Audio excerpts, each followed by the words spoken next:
प्रेम से बोले सदुदेव महाराज की जय। परमपिता परमेश्वर की जय। परम पूज्य परम प्रभु आनंद कंद कल के अवतारी तत्व ज्ञानदाता सत्य प्रेम व्रतधारी प्रभु सदानंद भगवान की जय। सचिदानंद रूप सदानंदम परम प्रभु परमानंदम परम तत्व परमात्म विभुं परम ब्रह्म परमेश्वरम शब्द ब्रह्म रूप ब्रह्म परम तत्वरूप परम तत्व परम परम आकाश रूप परम धाम निवासिनम अविनाशी जन्म शरीरम सर्वज्ञ सर्वोच्च शक्ति सता सर्वोत्तमं तत्वज्ञान मुक्ति अमर तत्व सदुषान्नवतारिणम अनन सदा भक्ति समर्पणम प्रभु अनन सदा भक्ति समर्पणम।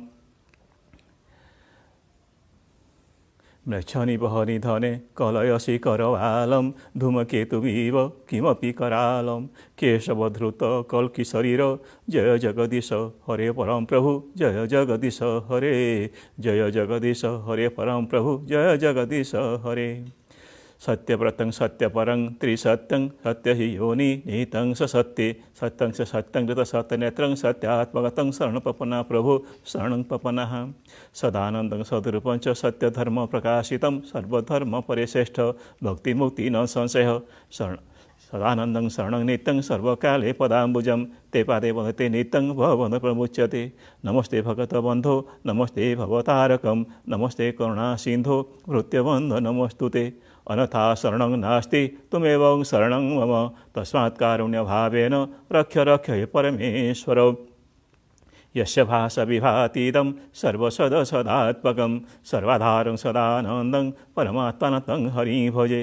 ज्ञानमूलं प्रभु प्राप्ति पूजामूलं प्रभु पादुका मंत्रमूलं प्रभु वाक्यं मोक्षमूलं प्रभु कृपा तमहमजन्तमातत्वं जगदुदस्ति संयमात्मशक्तिं दीप्यति व्रजशक्र शङ्करादिदेवतोऽस्मि। मुखं करोति वाचालं पङ्गुलङ्घयते गिरिं यत्कृपातमहं वन्दे परमानन्दमाधवम्। प्रेम से बोले हरि महाराज की जय। परमपिता परमेश्वर की जय। परम पूज्य परम प्रभु आनंद कंद कल की अवतारी तत्व ज्ञानदाता सत्य प्रेम व्रतधारी प्रभु सदानंद मल भगवान की जय। प्रेम से बोलिए भगवान विष्णु जी महाराज की जय। भगवान श्री रामचंद्र महाराज की जय। भगवान कृष्णचंद्र महाराज की जय। कल के अवतारी तत्व ज्ञानदाता सत्य प्रेम व्रतधारी प्रभु सदानंद भगवान की जय। सत्य सनातन धर्म की जय हो। सत्य सनातन धर्म की जय हो। सत्य सनातन धर्म की जय हो। अधर्म का विनाश हो। अधर्म का विनाश हो। अधर्म का विनाश हो। प्राणियों में सद्भावना हो। प्राणियों में सद्भावना हो। प्राणियों में सद्भावना हो। विश्व का कल्याण हो। विश्व का कल्याण हो। विश्व का कल्याण हो। सत्य की विजय हो। सत्य की विजय हो। सत्य की विजय हो। सत्य की विजय हो। सत्य की विजय हो। सत्य की विजय हो। सत्य की विजय हो। प्रेम से बोले सदुदेव महाराज की जय। परमपिता परमेश्वर की जय। परम पूज्य परम प्रभु आनंद कंद कल की अवतारी तत्व ज्ञानदाता सत्य प्रेम व्रतधारी प्रभु सदानंद भगवान की जय। सद्भावी सत्य सनातन धर्म प्रेमी सत्य प्रेमी भगवत प्रेमी जिज्ञासु भाइयों भौणी माने भगवानଙ୍କର अपार करुणा असीम दयारू ये भगवत संदेश आपण मान निकट को भगवान निकटरू ही आपण मान निकट को पठा जाउची।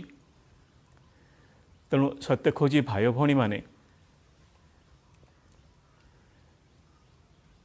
एक कथा सत जे भगवान को नहीं अनेक प्रकार धारणा आम समाज रे रही। भगवान जिते अवतार ग्रहण करि सेतेबेले तांको चिन्हिबा जानिबा बड़ कठिन होता है। आ गोटे कथा है जे भगवान जितेबेले धर्मर हानि हुए सेतेबेले अवतरित होता आ सेतेबेलकू प्रायतः जनसमाज भगवान के प्रति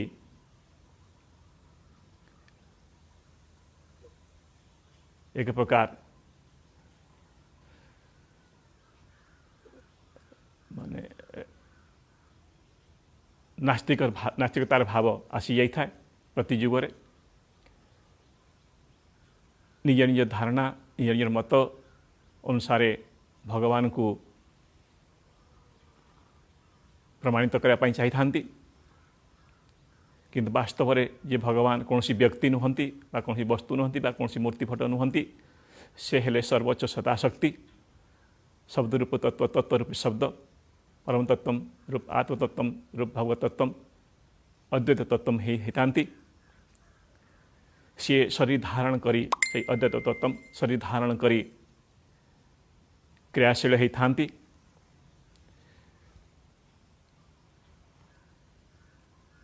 पुण्यभूमि भारत भगवत अवतार भूमि भारत ताहा भी उत्तर प्रदेश रे भगवान प्रति जुगरे थरे अवतरी थांती मनुष्य शरीर धारण करी क्रियाशील थांती प्रथमे भगवान श्रीराम त्रेता जुगरे द्वितीय भगवान कृष्ण मथुरा रे भगवान सदानंद कल्कि अवतार पेपरा भोलाल गाँव विष्णुपुरा थाना और देवरिया जिले में अवतरित होते भगवान सदानंद अवतार लीला सारी कल्कि लीला सारी जहाँ सत्य लीला होता है ता सारी परमधाम फेरीगले 2000 फेब्रुआरी 10 तारीख 2006 रु आम मैंने से तत्वज्ञान प्राप्त करी से परमात्मा परमेश्वर भगवान पूर्णावतार ये कि कल्कि अवतार संत ज्ञान स्वामी सदानंद जी परमहंस तांको दया कृपारू जो तत्वज्ञान आमको मिली से तत्वज्ञानर आधार उपरे आपण मानकु ये भगवत संदेश दिया जाउची ये भगवत संदेश रे तत्वज्ञान अंतर्गत संसार कौन परिवार कौन शरीर कौन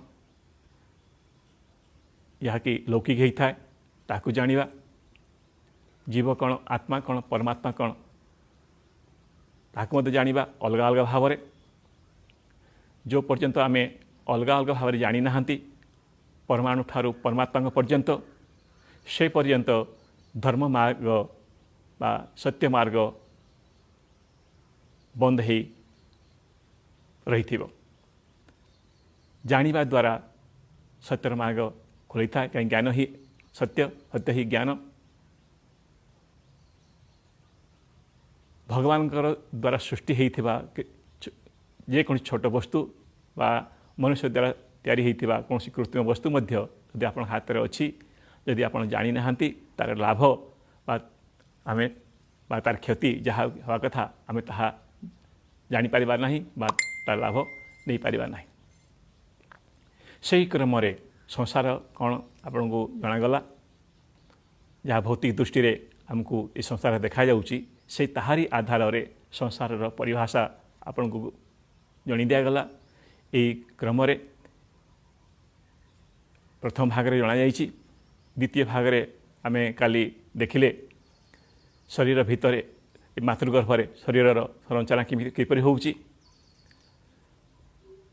से कार्यक्रम को माने ये संदेश भगवत संदेश को सही मातृगर्भरे शिशुर विकास केमिति होउची से विषय को आगु को बढ़िया पड़ो आगु जानिबा आमे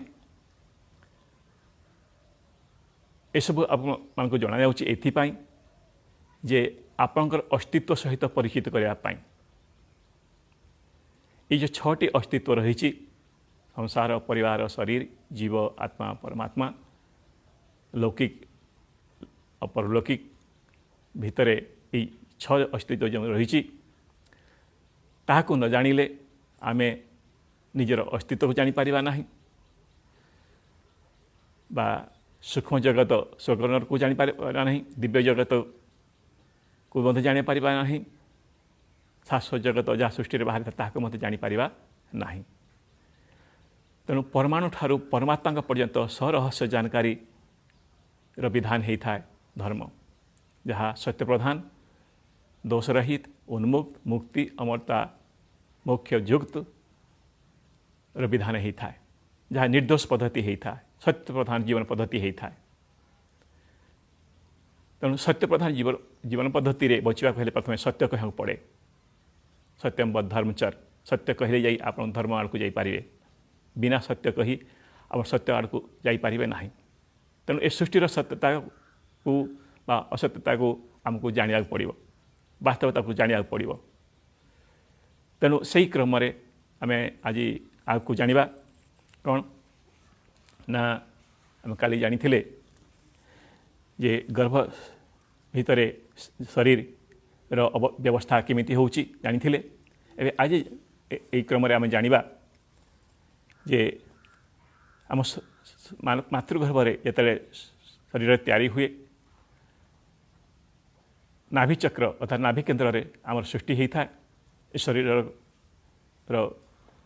पिंडर रचना ब्रह्मा करि थांती, से केमिति करती ताहा आगु कह। हेले सत्य खोजी भाई भौणी माने बर्तमान आमे देखिबा जे आपण देखिथिबे संतानटे जेतले जन्म हुए तार नाभिर नाड़ मार नाभि सहित संलग्न होता है, जोड़ी होता है। से ब्रह्मनाड़ जहाँ को आमे नाभि बोली कही थांती ताहा कौन जानिया उचित। सत्य खोजी भाई भौणी माने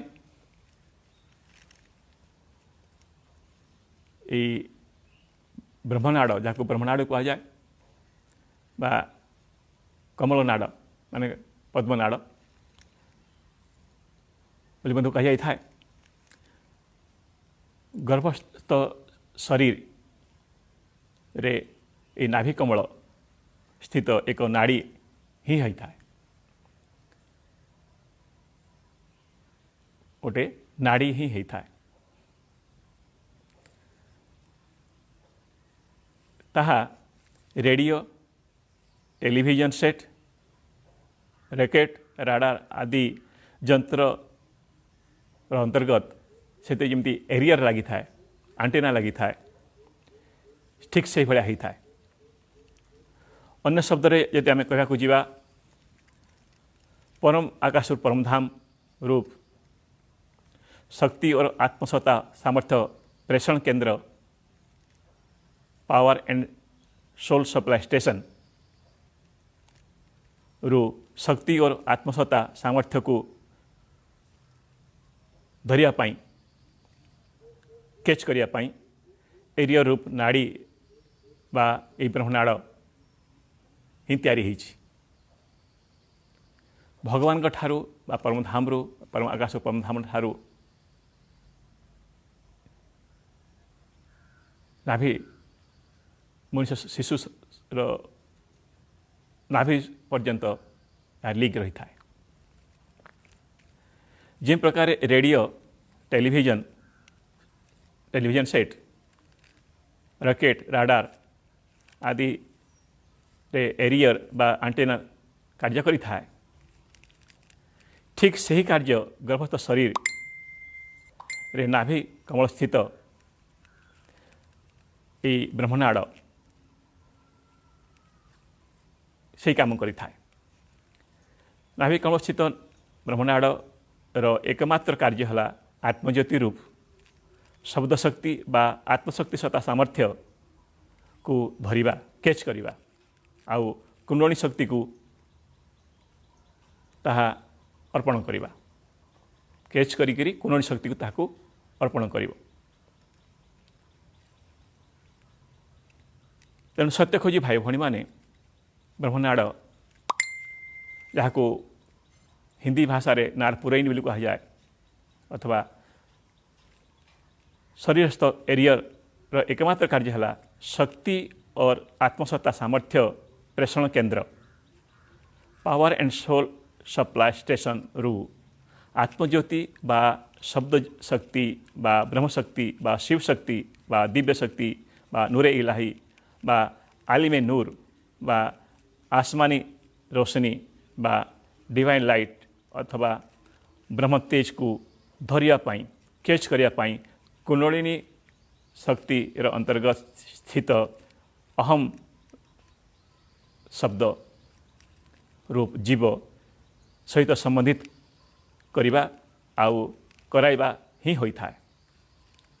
दूसरे शब्द रे यदि आम यही ब्रह्मनाड़ को बा अथवा एरियल अथवा ब्रह्म सहित जीवर संबंध स्थापित कराइबा वाला ब्रह्मनाड़ रो एकमात्र कार्य अहम शब्द रूप जीव को स शब्द रूप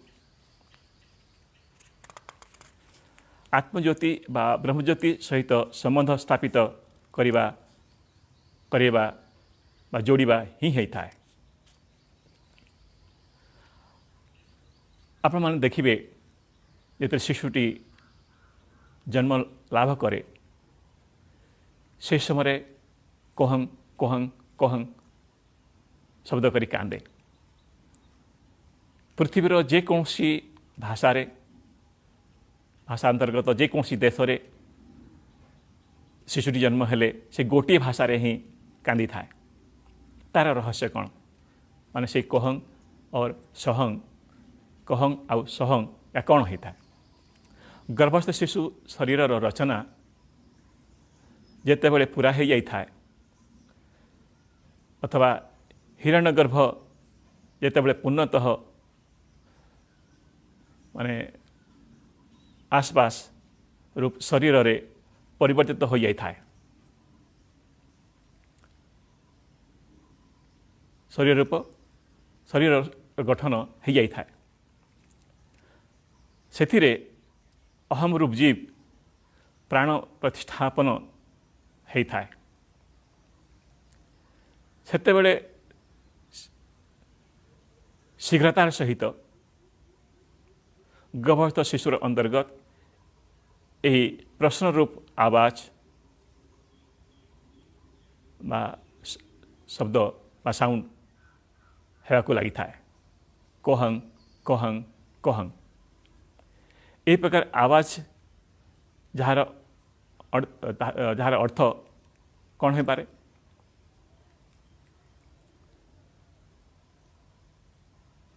माने मु किए जितेबाला एक कहं कहं आवाज आसे संस्कृत भाषा रे कहीं संस्कृत भाषा देवभाषा ही था शिशुटी मध्य कहं कहं कही माने संस्कृत भाषा रे से उच्चारित रुचि उच्चारित करी से कांदे। यही प्रकार आवाज जो आसे तार अर्थ है जे मु किए मु किए मु किए मु किए। यही प्रकार आवाज बाहर थाई जो शिशु अनेक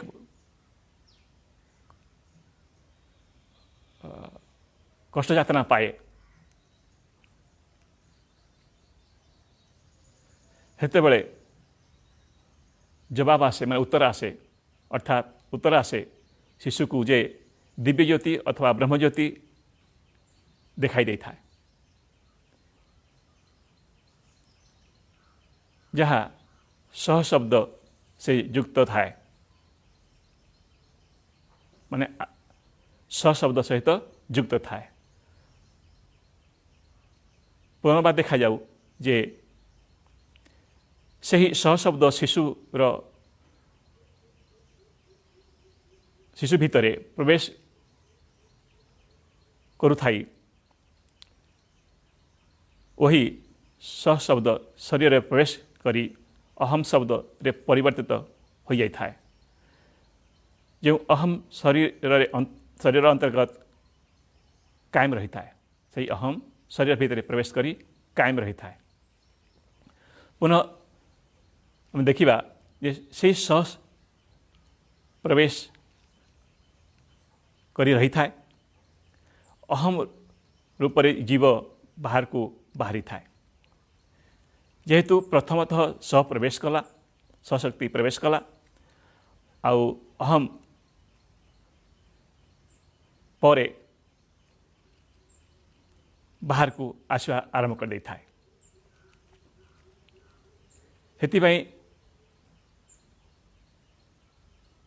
दुई को जदि आम मिलन करवा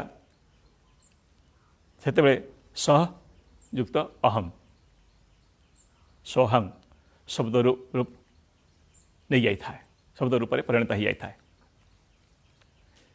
से गर्भस्थित गर्भर अंतर्गत सोहंग शब्द से युक्त रही था। जैसे आम श्वास नेला बेलू स्व शब्द आसुच्ची, स्व शब्द आसुच्ची, तापरे छाड़िला बेलू हंग शब्द होची, जहाँकि अंग शब्दर अंग अहंग ही था।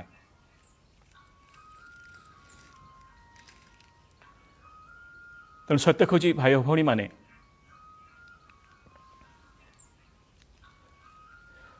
आम देखा जे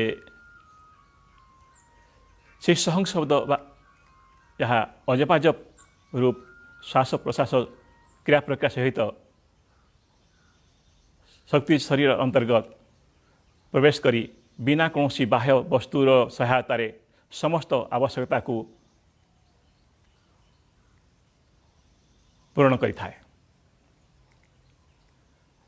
एक क्रम आम देखा गर्भ प्रेम से बोले सदगुरु महाराज की जय, परमिता परमेश्वर की जय, परम पूज्य परम प्रभु आनंद कंद कल के अवतारी तत्व ज्ञानदाता सत्य प्रमवतधारी प्रभु सदानंद भगवान की जय।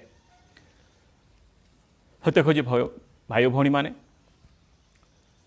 गर्भस्थ शिशु चार्टा क्रिया करें से समय जो गर्भ भितर थाए, चार्टा क्रिया सहित युक्त थाए।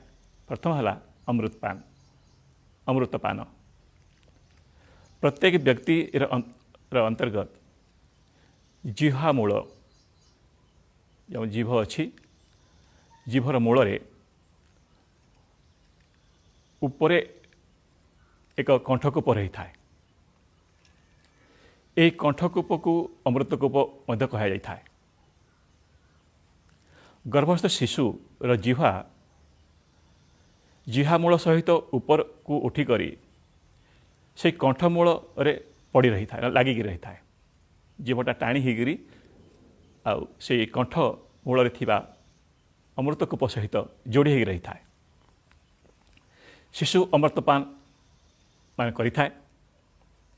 से शिशुर भितर अमृतपान ऑटोमेटिक हो चली था, आपे आपे चली था। बाह्य व्यवहार द्वारा यदि आम एकाठी करी इंद्रिय गुड़ी को अंतर्मुखी करवा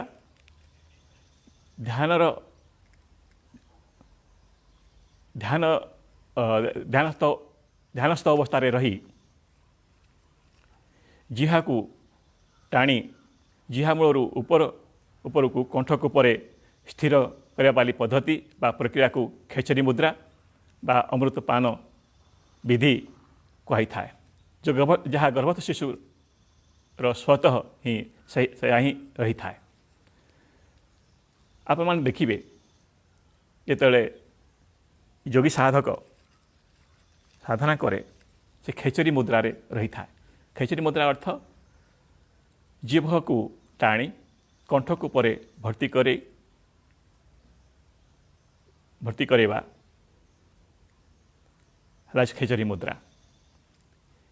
ये खेचरी मुद्रा द्वारा शिशु स्वतः अमृतपान करुए। ताहा बाह्य रूप में जिते आम आसती योगी साधना जो करे पुणी से गर्भस्थ जो चारि क्रिया शिशु करे से शिशुर चारि क्रिया रु खेचरी मुद्रा व अमृतपान विधि योगी मैंने बाहर साधना कला बेलू मत कर। यापर आम टे या विषय आलोचना करवा।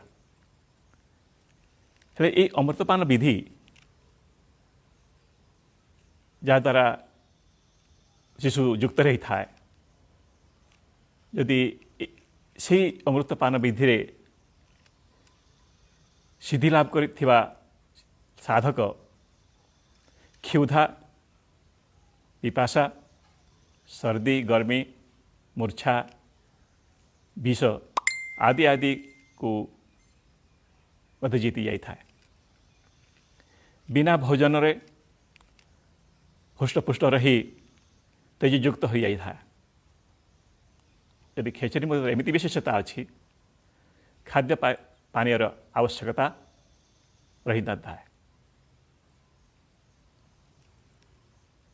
जो साधन अंतर्गत यही मुद्रा सबुठारु अधिक प्रभावी हो जाई था। यही मुद्रा पाई केते केते वर्ष तक लगातार निरंतर अभ्यास करबा परे भी बहुत कम लोकंकर सिद्धि प्राप्त होता है। जेबे कि गर्भस्थ शिशु से मुद्रा भितर पड़ी रही था सहज भाव में। यही कारण यह गर्भस्थ शिशु को क्षुधा पिपासा आदि लगी न था। बिना बाह्य खाद्य तथा पेय पदार्थ रे शिशु स्वतः स्वस्थ रही था। ये गोटे कथा कहवाई आम चाहूँ जे माता को गर्भस्थ शिशुर माता को पौष्टिक आहार दरकार पड़ता है, किंतु शिशु को कौन सी खाद्य पानीय आवश्यकता पड़ न था। से अमृतपान विधि रे से रही था। मातार स्वास्थ्य रही भल रहिबा निहाती आवश्यक। जतिय मातृगर्भरे शिशु रो विकास बा बुद्धि होता है भावी मार खाद्य प्रभाव ता शरीर पर किसी पड़ेनी। ये भगवदीय विधान। ये भगवदीय विधान अनुसार एक खेचरी मुद्रा एक प्रमुख भूमिका अवलंबन करिथा है। ये खेचरी मुद्रा बाह्य स्तर रे योगी माने अभ्यास करथांती। सत्य खोजी भाई भणी माने यापर आम देखा ये खेचरी मुद्रा तापर ध्यान मुद्रा। ध्यान मुद्रा शिशु किमिति रही था। ध्यान मुद्रा से मुद्रा ही था जार अंतर्गत दृष्टि बहिर्मुखी न होई अंतर्मुखी होई ऊर्ध्वमुखी रूप से भूमध्य अथवा आज्ञाचक्र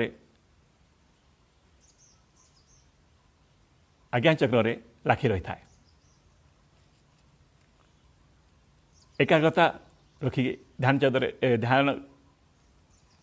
चक्र बा आज्ञा चक्र एकाग्रता रखी रखा पड़ता है।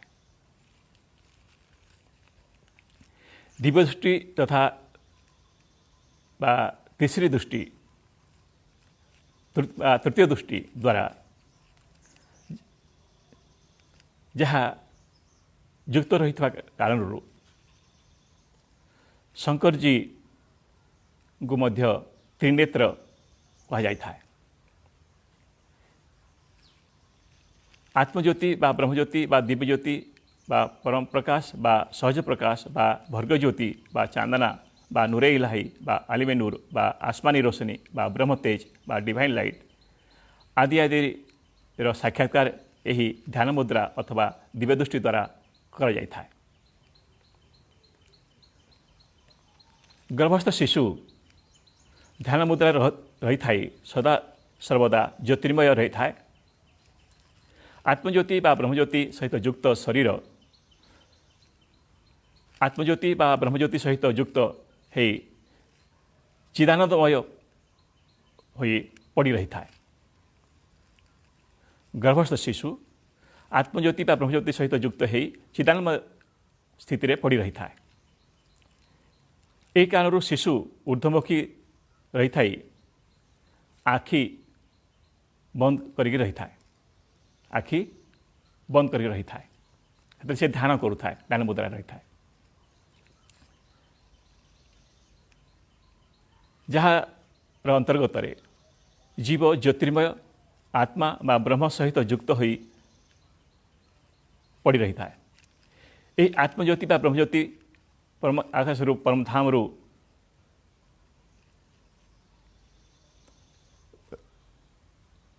व्याप्त करने वाला परम तत्व रूप आत्मतत्व शब्द रूप भव तत्व रूप परम ब्रह्म परमेश्वर रू छिटकी करी माने अलगा ही भूमध्य स्थित आज्ञाचक्र आसी थाए जोठी जीव अजपाजप क्रिया प्रक्रिया को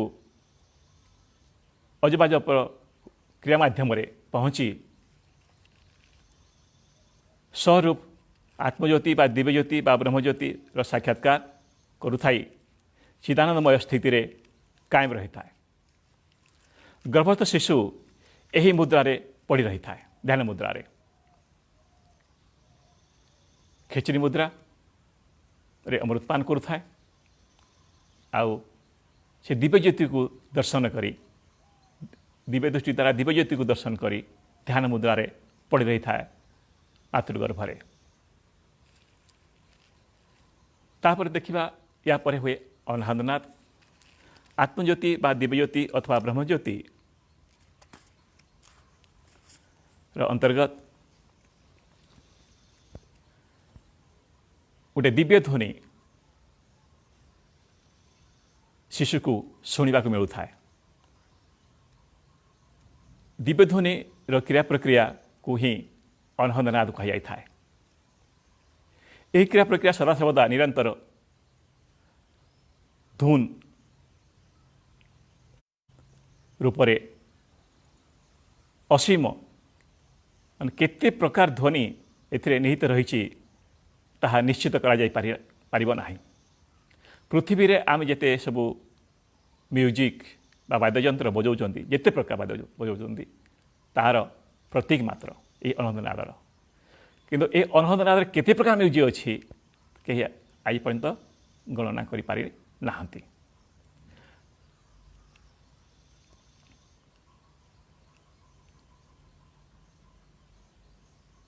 यही अनहदनाद शुणा अवस्था शिशु सीमा रहित ध्वनि माने शुणु थाए से अनहदनाद या कह जाए यार सीमा कौन सीमा ना अनहद माने हद ना माने कौन सीमा ना अनहदनाद कह जाए। दिव्य ध्वनि व दिव्य आनंद युक्त रही था जो दिव्य ध्वनि बा यही अनहदनाद दिव्य आनंद सहित युक्त रहता है। जोगी लोग कान को बंद करी दुई कान को बंद करी ये ध्वनि शुणी पारि थांती किंतु गर्भस्थ शिशु अनहदनाद स्वतः परम प्रभु को कृपारु से शुणु था। दिव्य ध्वनि को शुणी शुणी दिव्य आनंद बा चिदानंद से प्राप्त करुए आउ बिल्कुल मस्त ही पड़ी था आत्मविभोर हो पड़ी था आत्मविभोर हो माने पड़ी था किसी जना पड़े खेचरी मुद्रा रे अमृतपान करे ध्यान मुद्रा रे दिव्यज्योति को दर्शन करुए आउ अनहदनाद दिव्य ध्वनि शुणी चिदानंद प्राप्त करुए।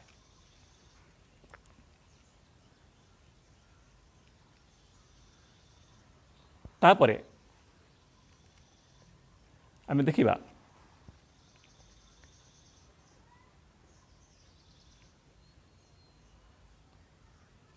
भगवत कृपारु जहाँ जाना मिलूँ जहाँ जाना मिली प्रभु कृपारु तत्व ज्ञान माध्यम ताहा ही आपण निकट में यह रखा जाउची। एबे आमे देखिबा ये ब्रह्मा विष्णु और शंकर दायित्व कौन इस गर्भस्थ शिशु उपरे आदिशक्ति जो परम ब्रह्म परमेश्वर निर्देश रे सृष्टि उत्पत्ति पालन पोषण लय विलय करि थाए निजर सहयोगार्थ ये तीन देव को उत्पन्न करी गोटे गोटे विभाग रचना व उत्पत्ति विभाग माने अन्य समस्त को तीन देव को गोटे गोटे विभाग दे था। प्रेम से बोले हदय महाराज की जय, परमिता परमेश्वर की जय, परम पूज्य प्रभु आनंद कंद प्रभु सदानंद भगवान की जय। ब्रह्मा विष्णु शंकर को उत्पन्न करी तीन जन को गोटे गोटे विभाग दे था। रचना बा उत्पत्ति विभाग है ब्रह्मा को, पालन पोषण विभाग अथवा रक्षा व्यवस्था विभाग देव विष्णु को, संहार अथवा विनाश विभाग शंकर जी को, अर्थात तीन विभाग तीन देव को अर्पण करी स्वयं परम ब्रह्म परमेश्वर सेवारे लगी रही था। किए आदिशक्ति महामाया, आदिशक्ति महामाया ये तीन देव को ये दायित्व अर्पण करी से भक्ति स्वरूपिणी है भगवान का भक्ति सेवारे लगी रही था आदिशक्ति।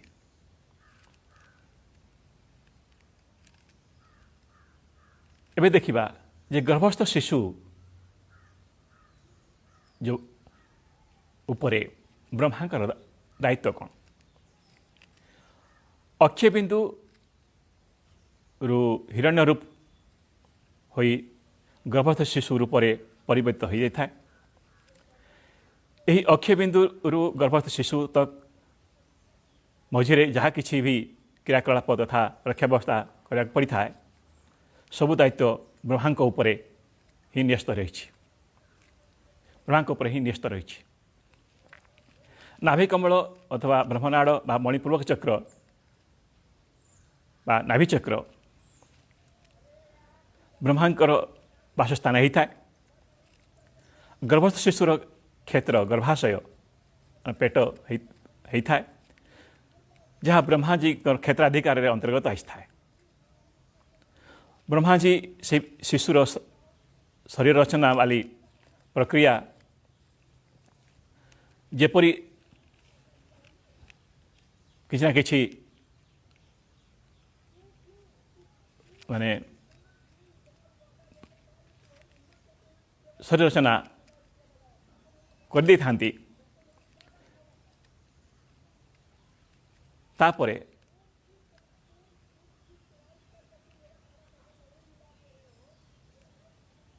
ता पूर्वरु अर्थात ब्रह्मांकर शरीर रचना हे सारिबार किछि पूर्वरु किछि समय पूर्वरु विष्णुकर रक्षा व्यवस्था संबंधी ये क्रिया प्रक्रिया आरंभ हो जाता है। ब्रह्मा जी तो पिंड तैयारी करती किंतु पिंड तैयारी पूरा हबार किछि समय पूर्वरु विष्णुकर दायित्व आसी जाता है, पालन पोषण करिवार दायित्व आसी जाता है। गृहस्थ व्यक्ति आउ श्री विष्णुकर दायित्व कौन। नाभि कमल स्थित ब्रह्मा जी शरीर रचना कार्य जेपरी माने माने जो क्षणी पूर्ण कर दी थांती जो समय पूर्ण कर दी थांती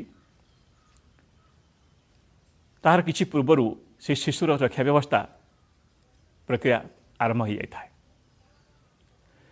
श्री देव विष्णु जी निजर क्षेत्राधिकार रूप हृदय क्षेत्र बा अनाहत चक्र क्षेत्रांतर्गत क्षीरसागर माता स्तन रे दूध बा क्षीर व्यवस्था करथांती जद्वारा शिशु जन्म होगा द्वारा अनाहार योग्य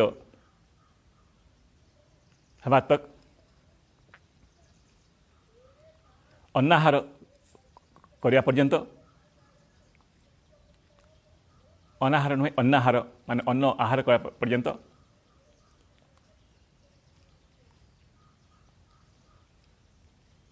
स्वस्थता सहित कायम रही पारे। शिशु जो पर्यंत अन्न आहार करिना से पर्यंत मातृस्तनर क्षीर बा दूध सी पीउଥାଏ।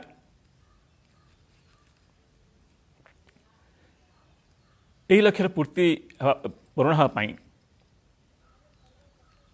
କମ୍ ସେ କମ୍ ଅଥବା ଅଧିକ ଯେତିକି ବି କ୍ଷୀର ଯଥାର୍ଥତଃ ଆବଶ୍ୟକତା ପଡ଼ିଥାଏ ସେତିକି କ୍ଷୀରର ବ୍ୟବସ୍ଥା ହେଇ ଚାଲିଥାଏ। ଯେମିତି ଶିଶୁ ଅନ୍ନାହାର କରିବାକୁ ଲାଗିଥାଏ, କ୍ଷୀରର ମାତ୍ରା ସେହିପରି ଭାବରେ କ୍ରମାନୁସାରେ ଧୀରେ ଧୀରେ କମ୍ ହେବାକୁ ଲାଗିଥାଏ। ଯେତେବେଳେ ଶିଶୁ ଶୈଶବାବସ୍ଥାରେ ପହଞ୍ଚି ଯାଇଥାଏ ଆଉ ସହଜତାପୂର୍ବକ ଅନ୍ନ ସେବନ କରିବାକୁ ଲାଗିଥାଏ, ସେହି କ୍ଷୀର ସ୍ତନରୁ ଆସିବା ବନ୍ଦ ହୋଇଯାଇଥାଏ। କିନ୍ତୁ ଅପବାଦ ସ୍ୱରୂପ ଯଦି ଆମେ ଦେଖିବା, ଆଗେ ପିଛେ ବା କମ୍ ଅଧିକ ହୋଇପାରିଥାଏ, ଯାହାର ସାଧାରଣ ବିଧାନ ଉପରେ କୌଣସି ପ୍ରଭାବ ପଡ଼ିନଥାଏ। କେବେ କେବେ କମ୍ ବେଶୀ ମଧ୍ୟ ହୋଇଥାଏ। ଏହି କ୍ଷୀର ବ୍ୟବସ୍ଥା ଏମିତି ଯେ ମାତାର ସ୍ତନରେ କେତେ କ୍ଷୀର ଅଛି ଆଜି ପର୍ଯ୍ୟନ୍ତ କେହି ଗଣନା କରିପାରି ନାହାନ୍ତି। କେତେ ଲିଟର କ୍ଷୀର ହେବ ବା କେତେ କ୍ଷୀର ଅଛି ତାକୁ କେହି ଗଣନା କରିପାରି ନାହାନ୍ତି। ଯେତେ ସନ୍ତାନ ଉତ୍ପନ୍ନ ହୁଅନ୍ତି ସବୁ ସନ୍ତାନ ପାଇଁ ଏ କ୍ଷୀରର ବ୍ୟବସ୍ଥା ବିଷ୍ଣୁଜୀ ହିଁ କରିଥାନ୍ତି। କ୍ଷୀରସାଗର ରହନ୍ତି, କ୍ଷୀରସାଗରରୁ କ୍ଷୀରର ବ୍ୟବସ୍ଥା ସେ କରିଥାନ୍ତି। ଏପରିକି ଯଦି ଶିଶୁ ଯଦି ଅନ୍ନାହାର ନ କରେ, ବୃଦ୍ଧାବସ୍ଥା ପର୍ଯ୍ୟନ୍ତ ଯଦି ମାତୃସ୍ତନରୁ କ୍ଷୀର ପାନ କରେ, କ୍ଷୀର କେବେ ବନ୍ଦ ହେବନି। କିନ୍ତୁ ଅନ୍ନ ଖାଇବ ନାହିଁ, ଡବଲ ପ୍ରଫିଟ୍ ମିଳିବ ନାହିଁ। କ୍ଷୀର ବି ଖାଇବ ଆଉ ଅନ୍ନ ବି ଖାଇବ। ଯେମିତି ଅନ୍ନ ଖାଇବା ଆରମ୍ଭ କରିଥାଏ, ଧୀରେ ଧୀରେ କ୍ଷୀର ମଧ୍ୟ କମି କମି ଯାଇଥାଏ ମାତୃସ୍ତନରୁ। ତେଣୁ ସତ୍ୟାନୁଷୀ ଭାଇ ଭଉଣୀମାନେ ଭଗବାନଙ୍କର କି ବ୍ୟବସ୍ଥା ଦେଖନ୍ତୁ। ତାପରେ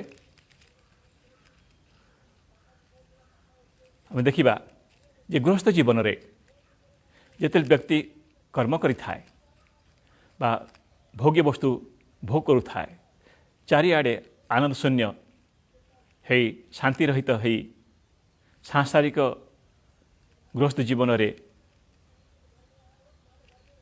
ବ୍ୟାକୁଳ ହୋଇଯାଇଥାଏ, ଅଶାନ୍ତ ହୋଇଯାଇଥାଏ। କୌଣସି ବି କାମ ବା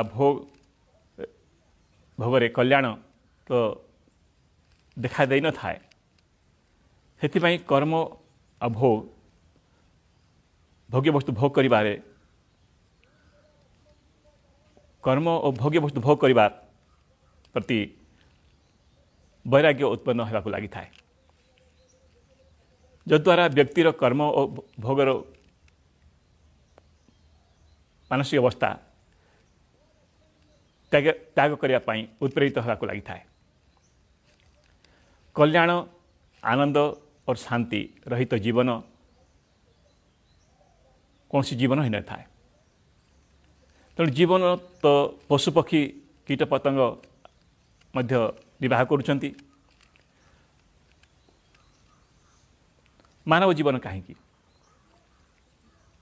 ଖାଇବା, ଶୋଇବା, ଭୟଭୀତ ହେବା ଆଉ ସନ୍ତାନ ପ୍ରସବ କରିବା ବା ମୈଥୁନ କ୍ରିୟା ଆଦି ତ ପ୍ରତ୍ୟେକ ଜୀବମାନଙ୍କ ଠାରେ ପ୍ରତ୍ୟେକ ଯୋନିରେ ହେଇ ଚାଲିଥାଏ।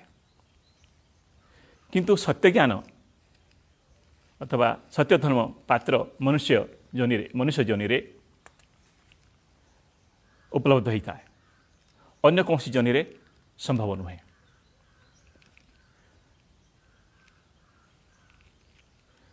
ତେଣୁ ବାନପ୍ରସ୍ଥି ଜୀବନ ଏହି ଜୀବନ ହୋଇଥାଏ ଯେଉଁ ଦ୍ୱାରା ଗୃହସ୍ଥ ଜୀବନରେ ରହିଥାଇ ସୁଦ୍ଧା ତ୍ୟାଗ ଭାବକୁ ପ୍ରଧାନତା ଦେଇଥାଇ ସନ୍ନ୍ୟାସର ଅଭ୍ୟାସ କରିବା ଉଚିତ ହୋଇଥାଏ।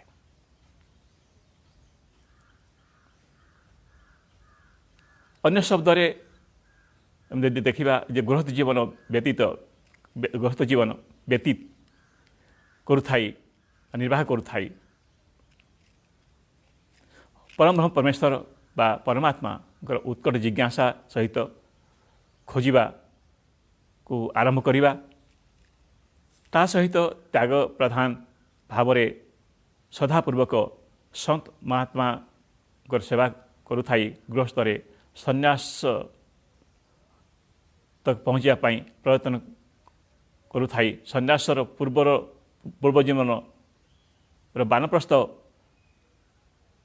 जीवन निर्वाह करने इच्छुक होता कथा इच्छुक गृहस्थ जीवन पालन करवा उचित। किंतु त्यागी शब्द तो गृहस्थ जीवन में त्यागी जीवन में त्यागर भूमिका अधिक ही था।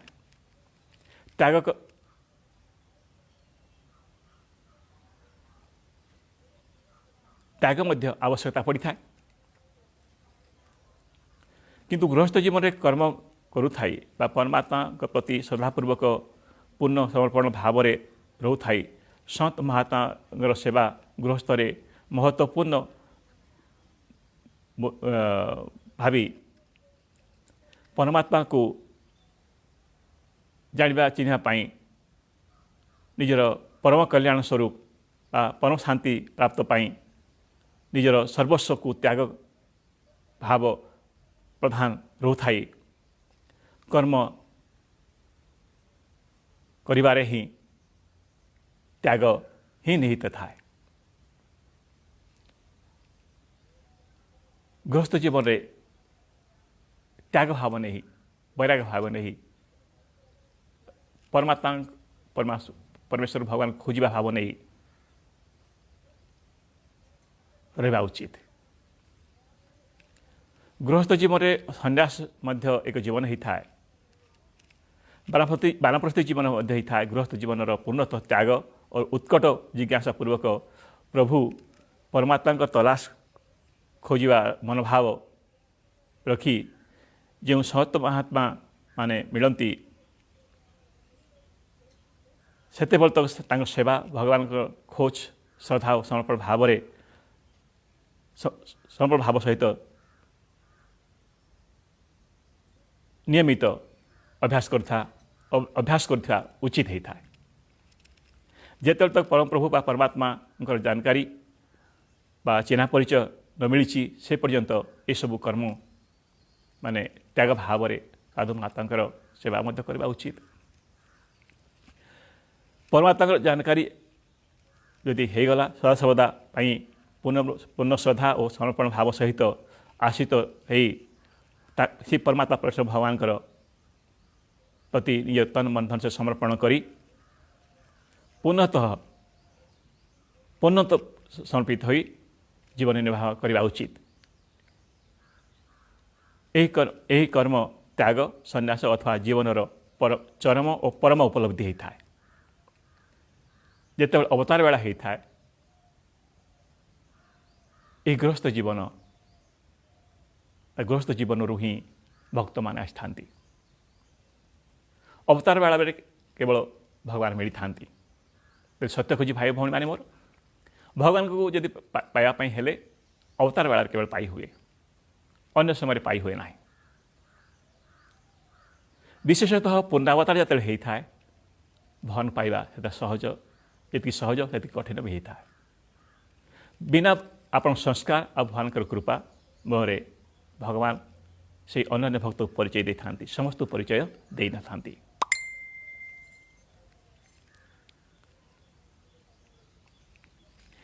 त्यागी और सन्यासी रक्षा व्यवस्था भार अथवा दायित्व शंकर जी पर रही था। यही जीवन साधना कल्याण प्रधान होने कारण तार दायित्व शंकर जी बा महेश ही नहीं था। अन्यथा आडंबरी मिथ्याडंबरी त्यागी और सन्यासी ना जे प्रकृत में त्याग भाव नहीं साधना करता है तार दायित्व शंकर जी नहीं था। ज्ञानी सारा भार परम तत्वरूप भगवत तत्व रूप आत्म तत्वरूप शब्द रूप तत्व तत्वरूप शब्द रूप भगवान ही नहीं था। ब्रह्मांकर ब्रह्मतेज अथवा आत्मज्योति माध्यम रक्षा व्यवस्था कराउथाई जितेबाला श्री विष्णु जी लक्ष्मी द्वारा संपत्ति माध्यम रक्षा व्यवस्था कराती शंकर जी त्याग और साधना द्वारा तप और शिव शक्ति तेज द्वारा व्यवस्था कराई थांती।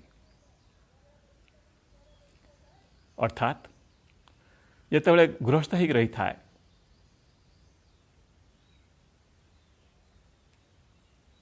विष्णु द्वारा धन संपत्ति विष्णु दायित्व माध्यम लक्ष्मी जी धन संपत्ति ही दे था।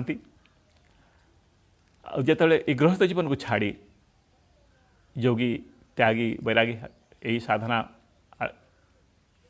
बा सन्यासी नहीं साधना आड़ को अग्रसर हुए से तार दायित्व शंकर जी नहीं था।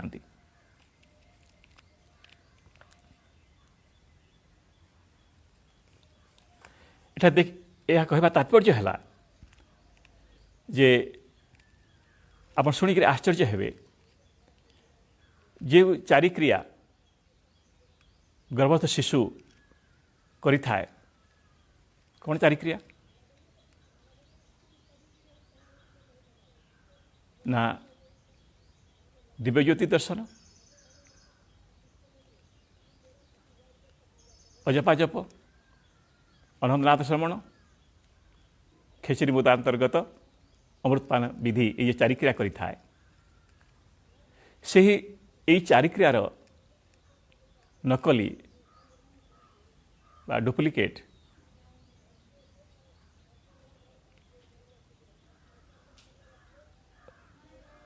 एंतुड़ीशाल प्रसूति गृह प्रसव काल देखाई दे था बाह्य रूप से नकली रूप से।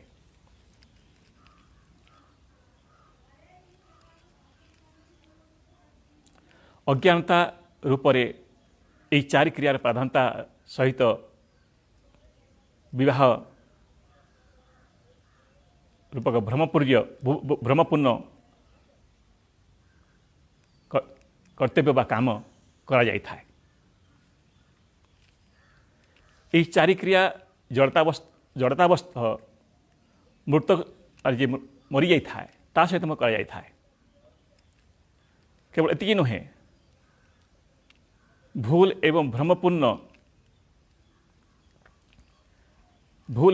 धारणा कारण मंदिर रे पूजा आरती जहाँ भी करा जाउछि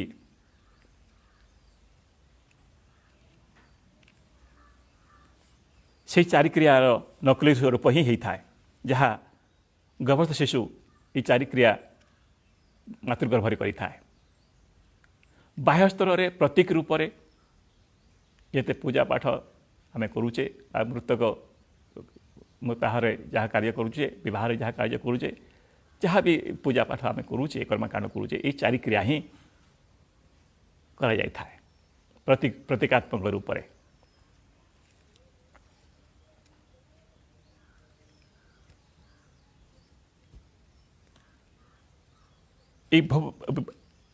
पूजा आरती समय रे मध्य जो ये चारि क्रिया करा जाय थाए पूजारी जी माने करंती कराई थांती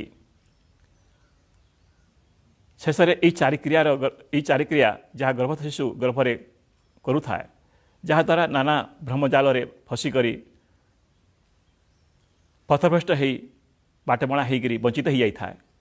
आध्यात्मिक महात्मागण पुनः यही चारि क्रिया को राजयोग कही जन देखे था किंतु लक्ष्य तक पहुँची पारती नहीं। अंततः एवं यथार्थतः यदि समस्त पर्दाफाश से होता है जिते समस्त कर्ता भर्ता हर्ता रूप परम ब्रह्म परमेश्वर अवतार परम आकाश रू परम धाम रू होता है भुवनल रे होता है अवतरण प्रभुंकर होता है सेति बेले सबू ये सब जना पड़े ये क्रिया प्रक्रिया सब जना पड़ी था। तेणु हे सत्य खोजी भाई भौणी मैंने यह आम अलग अलग भाव में एंतुड़ीशाल प्रसूति गृह कौन हुए आम जाना। एंतुड़ीशाल रहस्य आगु जहाँ थिला आजिकल तो ना से सब थिला कहीं थिला टे जानतु। सत्य खोजी भाई भौणी मैंने गर्भस्थ शिशु गर्भरू बाहर को आसी था जो गृह शिशु को जन्म दिए माँ ताकू प्रसूति गृह बा एंतुड़ीशाल कह जाए। आम ए भारतीय संस्कृति पद्धति द्वारा ये जो प्रसूति गृह बा एंतुड़ीशाल रे कौन कौन होता है कहीं होता है आम जाना। एंतुड़ीशाल व्यवस्था आगु जहाँ थिला ताहा रहस्य आम जाना उचित। प्रसव पूर्वर प्रसव पीड़ा है मात्रे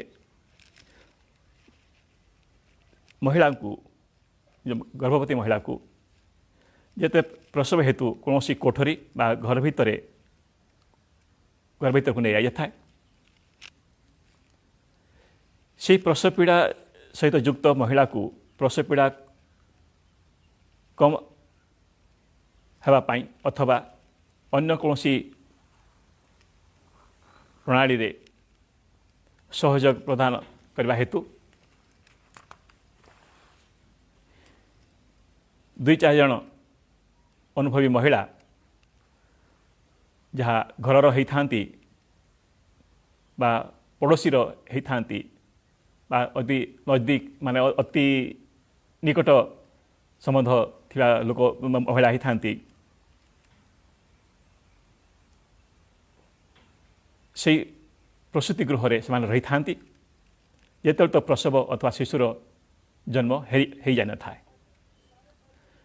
से पर्यंत से गर्भस्थ गर्भवती महिला को यही पड़ोसी पास पड़ोसी पाख पड़ोसी बा निजर निकटवर्ती संपर्क थिबा महिला माने अनुभवी महिला माने जो आगु प्रसव करती से महिला माने ताकू देखा देखी कर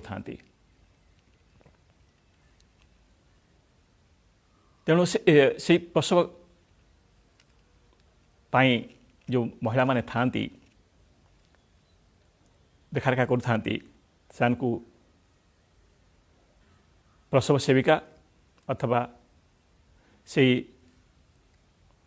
प्रसूति प्रसव करवा काम कौन हरिजन महिला द्वारा कराई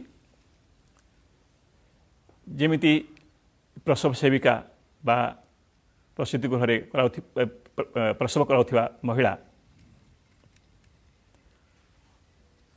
से शिशु को तार माँ ठारू शिशु को माँ को छाड़ी समस्त महिला थिले भी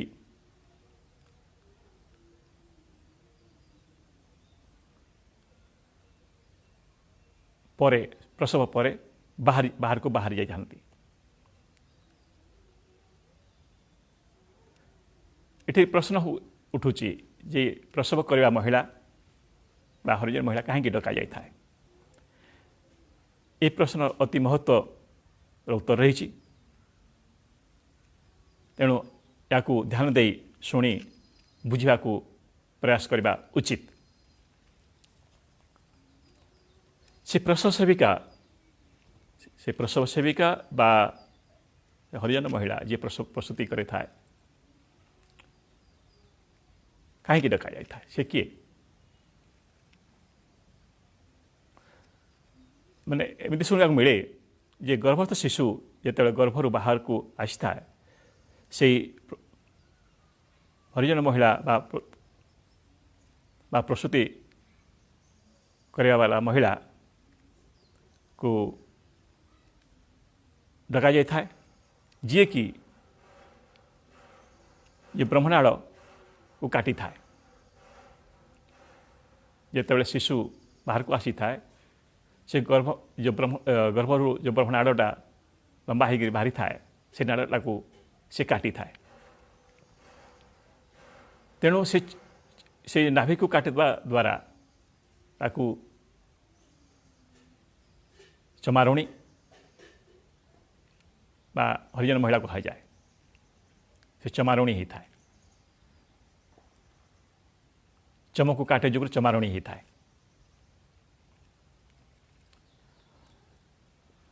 केवल से चमारुणी ही काटे अन्य महिला माने काटती किंतु समय क्रमे से हरिजन महिला चमारुणी न मिलवा द्वारा निज निकटवर्ती घर जो प्रसव करने महिला थाए सी मत काटी दियंती किसी समय पर किंतु अति आगु ये चमारुणी ही काटुला कहीं चमारुणी काटिब यार मूल कारण होता है जे ब्रह्मनाड़ अथवा से नाड़ी जहाँ माध्यम जीव ब्रह्मर साक्षात्कार करुथाई ब्रह्ममय हो समस्त माने आनंदयुक्त हो पड़ रही था जार कारण से दुनिया कौन सी वस्तु सहित संपर्क रखी नहीं था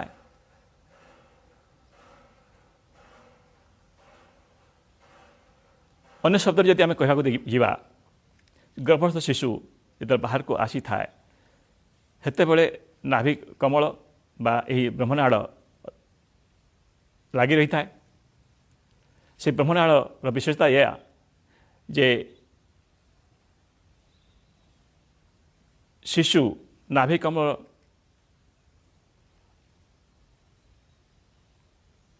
रे रही रहने वाला जीव बा ब्रह्मनाड़ अथवा ब्रह्मनाड़ माध्यम ब्रह्मर साक्षात्कार करुथाई ब्रह्म हो पड़ रही था ये ब्रह्मनाड़ रही था ब्रह्मनाड़ माध्यम से ब्रह्म सहित लिंक रखी माने संपर्क रखी ब्रह्ममय अवस्था रही था जो पर्यंत यही ब्रह्मनाड़ कटाजीव नहीं सेतेबेले तक जीवर संबंध ब्रह्म ठारू कटिब नहीं ब्रह्ममय अवस्था कटिब नहीं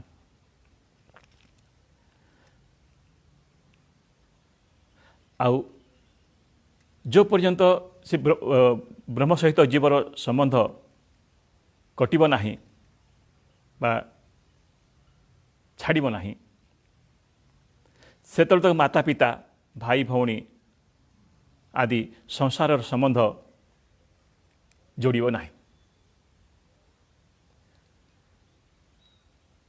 यदि ब्रह्मनाड़ न कटा जाए ब्रह्मनाड़ू संपर्क शिशुर तुटिब नहीं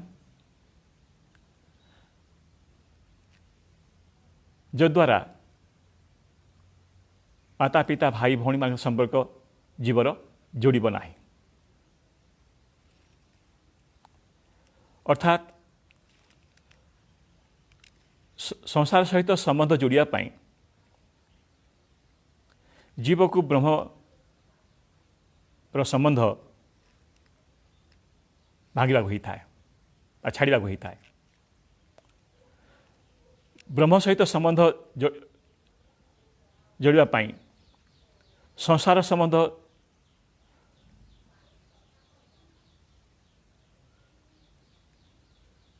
भांगा होता है जेमिति ब्रह्मनाड़टा को काटिला परे ब्रह्ममय अवस्था जीव को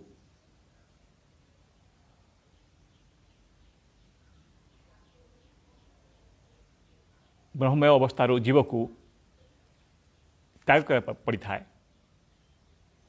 ब्रह्म सहित कौन संपर्क छाड़ा होता है ठीक से भाया जोगी मैंने मत जो साधना करती से परिवार को से ब्रह्ममय हाँपाई छाड़ी था त्याग कर संपर्क भांगा भी होता है।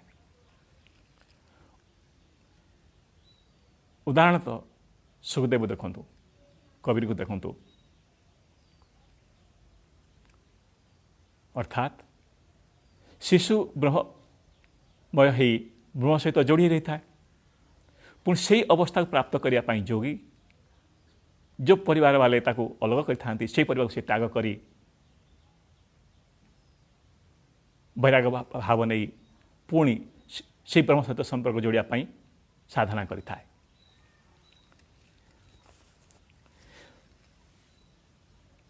ब्रह्मनाड़ काटिबा सबुठारु घृणित कर्म ही थाए सबुठारु अधिक घृणित कर्म ही थाए याठू घृणित कर्म कह गले आ किछि नहीं। तो ब्रह्मनाड़ जार एकमात्र अर्थ है जे जीव ब्रह्म सहित संबंध भांगिबा। ब्रह्मनाड़ एकमात्र कार्य ही थाए जीवर ब्रह्म सहित संबंध जोड़ी रखिबा जार परिणाम स्वरूप जीव को बाहर दुनियार कौन सी वस्तु सहित संपर्क रक्षा को पड़ी न थाए आवश्यकता पड़ी न थाए। ब्रह्म साक्षात्कार और ब्रह्ममय ही रहिबारे ये ब्रह्मनाड़ ही सहायक ही थाए। अमृत पान करिबा दिव्य ध्वनि माने अनादनाद शुणिबा दिव्य ज्योति रूप ब्रह्मज्योति को दर्शन करिबा अजपाज परे संश्लिष्ट हो पड़ी रहिबा ही थाए। से दिव्यानंद को प्राप्त करने वाला ये जो ब्रह्मनाड़ को काटिबा द्वारा सबुठु निकृष्टतम पतित अधमाधम एवं घोर घृणित कर्म ही थाए। याठार घोर घृणित कर्म आउ हो पार नहीं। यही कारण निकृष्ट महिला जो चमारुणी जाति रे चमारुणी आगु जाति नथिला अछब अस्पृश्यता अछुआ भाव नथिला जो दिन नाड़ी ब्रह्मनाड़ रूपक नाड़ी बा नाभि को काटिबा आरंभ है से चमारुणीर सृष्टि है चमारुणी शब्द उत्पन्न है।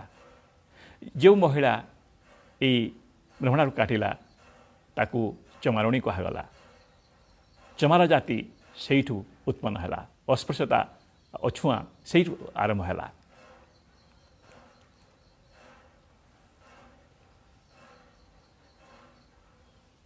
तेणु ये चमारुणी यही पतित काम बा निकृष्ट बा घोर घृणित काम ताकू अछुआ करदेला से घोर घृणित कार्य हेतु से चमारुणी बा ताकू हरिजन बोली कहगला आउ चमारुणी को से ब्रह्मनाड़ को काटापी डक जाए।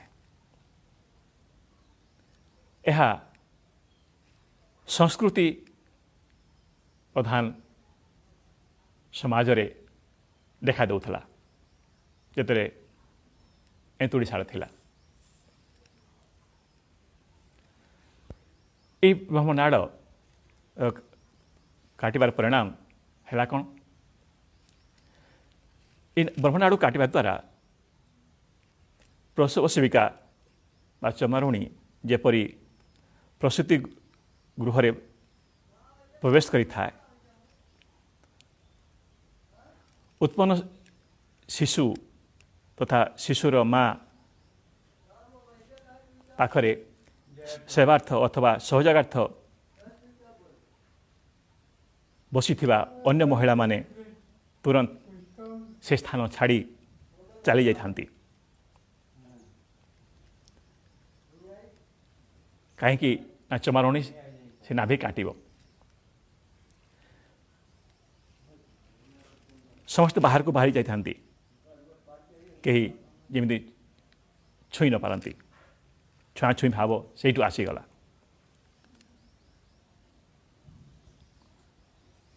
छुईबार भाव नुहे अर्थात से अछुआ अछुआ भाव से उत्पन्न है एंतुड़ी शाल ब्रह्मनाड़ काटिबा द्वारा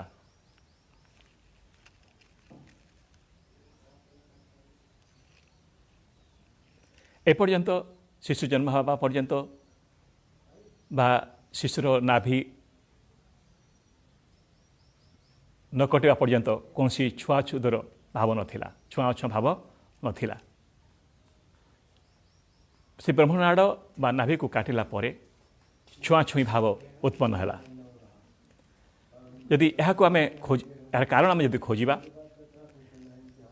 जाना पाइबा जे ये ब्रह्मनाड़ काटी ये छुआ अछुआ भाव उत्पन्न हो समाज रे प्रचलित है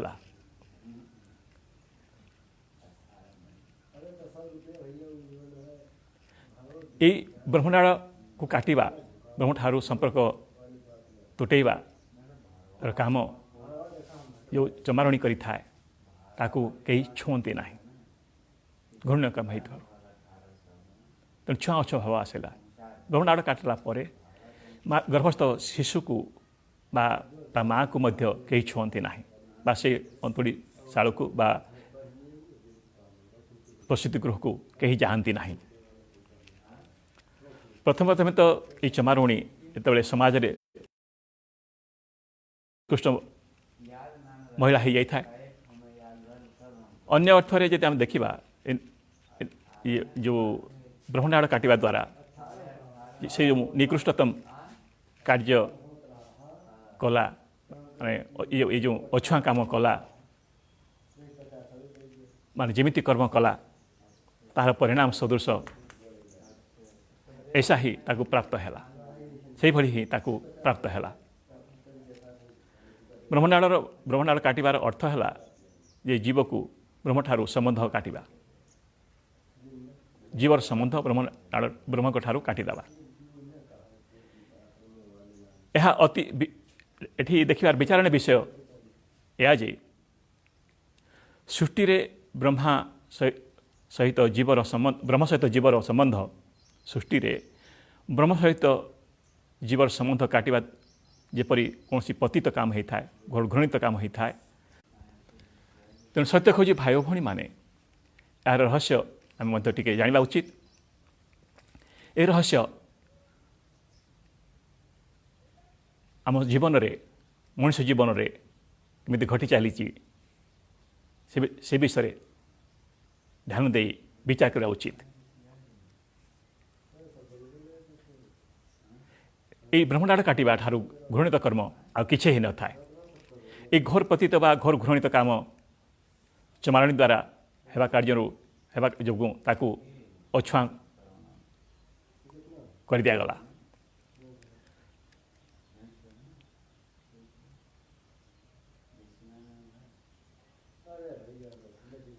यही ब्रह्मनाड़ काटिबा द्वारा ता उपरे मध्य प्रभाव पड़ला चमारणी उपरे प्रथमे अछुआ है ता शरीर को कहीं छुईले ना जमीती ब्रह्मनाड़ को से काटी थाए ता परिणाम स्वरूप घोर पतित अछूत हो जाए अछुआ हो जाए एपरिकी ताकू कहीं भी छुअते ना ता निज परिवार लोक मध्य ताकू छुअते ना से जो आड़े जाए से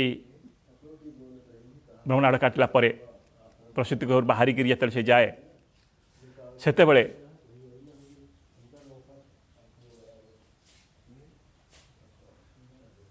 से जो बाटरे जाए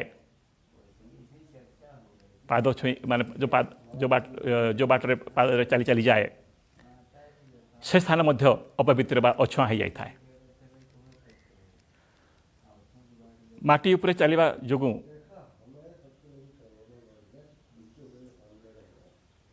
तापर गोबर पानी बा तुलसी गोबर तुलसी गंगा पानी दे से रास्ता को पवित्र कर जाए था।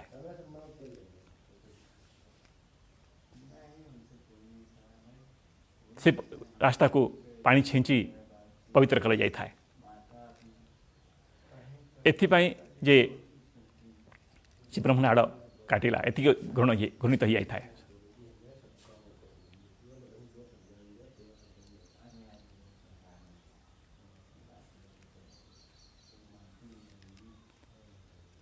या पर कहीं विचार करती नहीं कहीं हुए।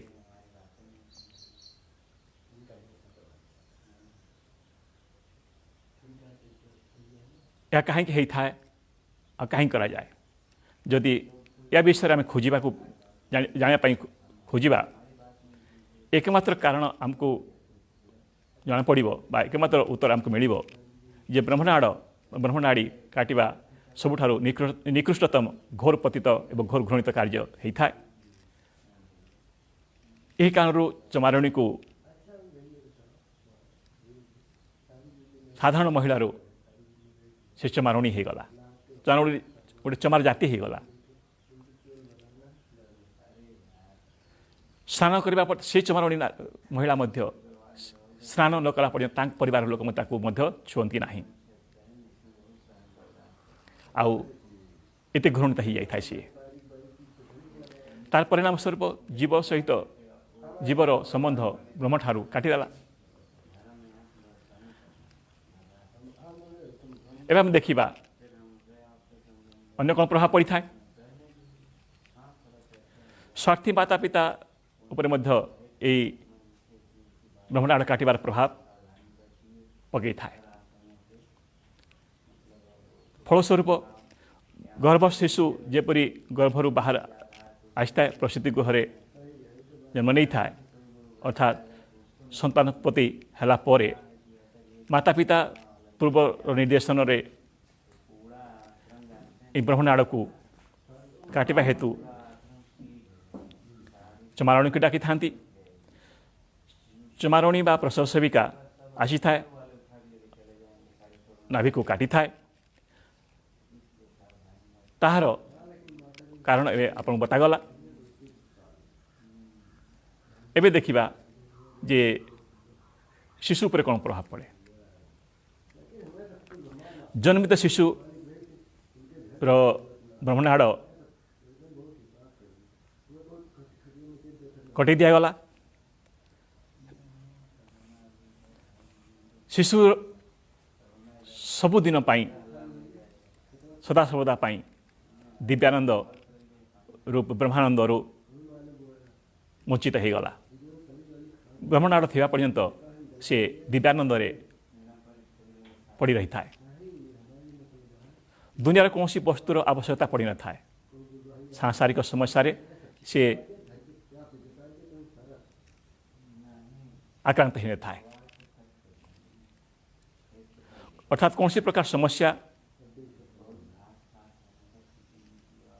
ताको देखा नहीं था।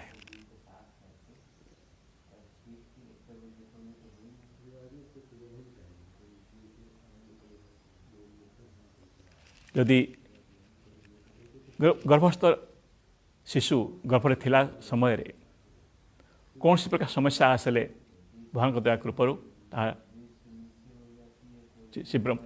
ठीक अपने आप ठीक ही रहता है।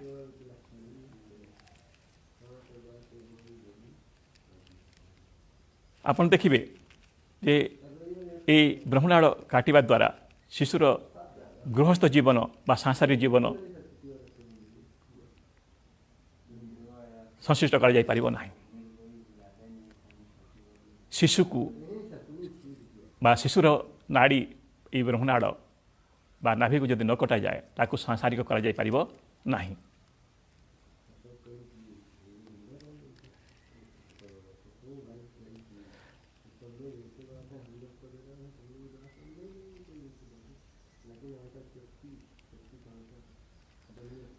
यदि ब्रह्मनाड़ न कटा जाए संसार कौन सी प्रभाव से शिशु पर पड़ो ना। तार ये वृत्ति सदा सर्वदा ये ब्रह्ममय वृत्ति बा ब्रह्ममय अवस्था सदा सदा पाई नष्ट कर दिया जाए। यदि ब्रह्ममय अवस्था से रहे, यदि ये ब्रह्मनारायण को न घटा जाए, न काटले सुधा भी 5-7 दिन पर से सुखी अपना आप झड़ी जीव। यदि अपना आप झड़ी जाए हेले भी सी ब्रह्ममय अवस्था रहिबो। संसार कौन क्रियाकलाप, भौतिक क्रियाकलाप, सांसारिक क्रियाकलाप ता उपरे कौन प्रभाव पड़िबो नहीं। स्वार्थी माता पिता ताको स्वार्थ माने जीव को स्वार्थ परिवेश ही निज संतान को स्वार्थी करने ए नाभि ही काटी थांती संसारी करने। यदि तार विवाह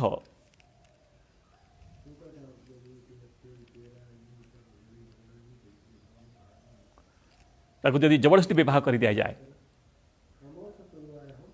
यदि ब्रह्मनाड़ कटा न जाए तो अपने आप सुखी झड़ी जीव।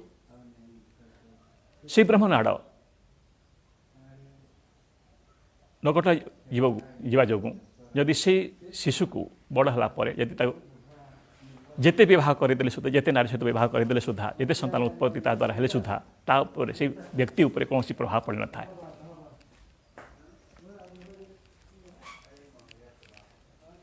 संतान जिते उत्पन्न होता ना कहीं से व्यक्ति उपरे तार ब्रह्ममय अवस्था उपरे कौन प्रभाव पड़ न था। तेणु माता स्वार्थी माता पिता ब्रह्मनाड़ को काटी दी था सदा सदा पाई।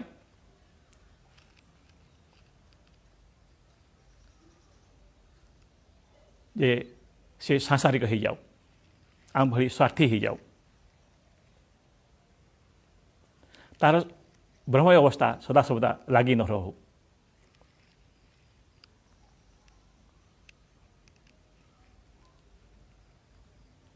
आओ निजको माता पिता यदि ब्रह्म अवस्था रहे, शारीरिक माता पिता से माता पिता बोली मानव ना।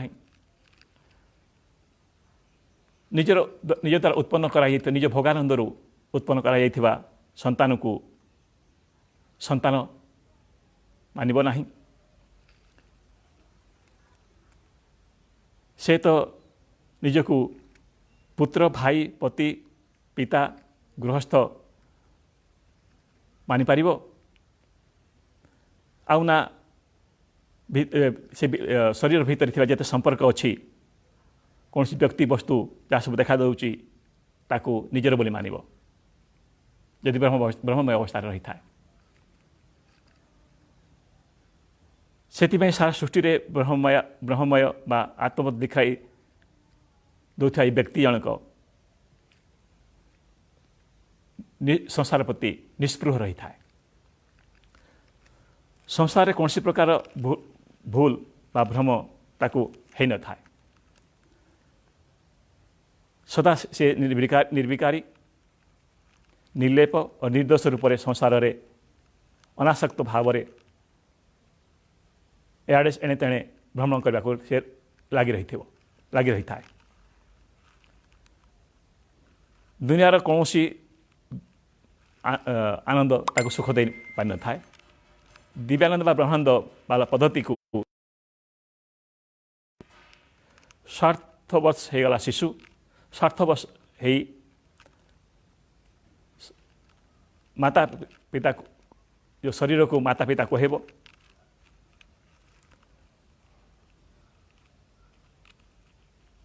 माँ बापा कहब, भौणी कहब, भाई कहब, संसार जिते संपर्क अच्छी से संबोधन कर डाक संबंध जोड़ से ए ब्रह्ममय अवस्थारू ताकू शरीरमय अवस्था को अणागला। यदि ब्रह्ममय अवस्था रहे से कौन सहित फसब ना, संसार कौन क्रियाकलाप सहित से फसब ना। सुखलोभी এই স্বার্থী মাতা পিতা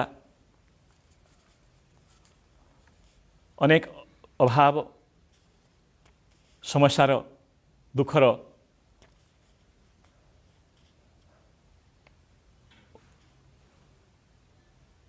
समस्या को सहायपाई अनेक दुख कष्ट यातना सहायपाई ताकू विवश करदे। यदि कौन संत महात्मा पुणी से ब्रह्ममय अवस्था को प्राप्त करने कौन सी व्यक्ति से संत महात्मा निकट को जाता है से गृहस्थ माता पिता माने तार घोर विरोध करथांती।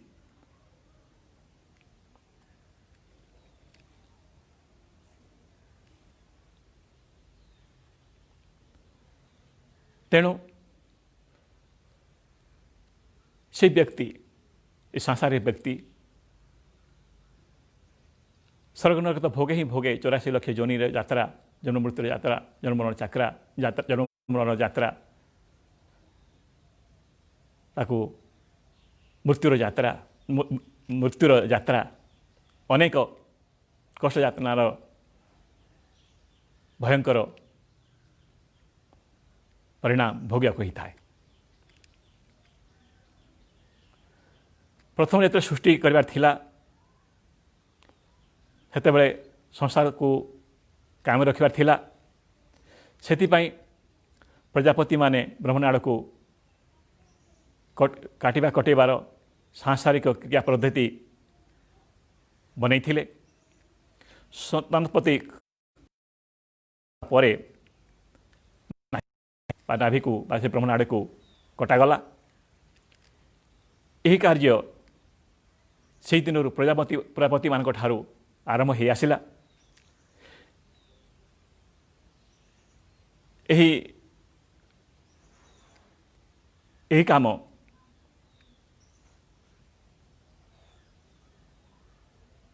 करने द्वारा संसार कायम रहा। परिवार एक काल परिवार तैयारी है ब्रह्मनाड़ काटिबार। वर्तमान भ्रूण हत्या करने को मध्य आजिकाली पुरस्कार दि जाउची। एते पतन को मनुष्य चलीगला। सांसारिकता को छाड़ी ब्रह्मानंद आड़ को जदि जापाई कहीं व्यक्ति जापाई चाहे ताकू मध्य यही स्वार्थी माता पिता जीवा को दियंती नहीं आ घोर विरोध करिथांती।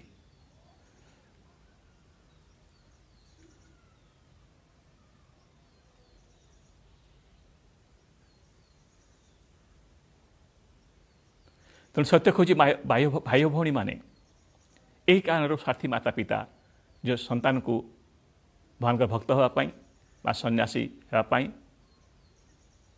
बा साधु महात्मा होगापाई घोर विरोध करथांती। तेणु सत्य खोजी भाई भौणी माने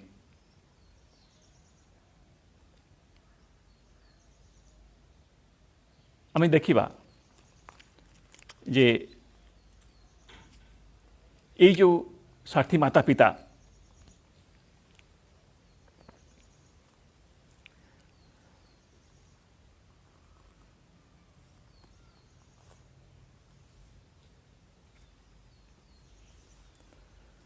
जितेबाला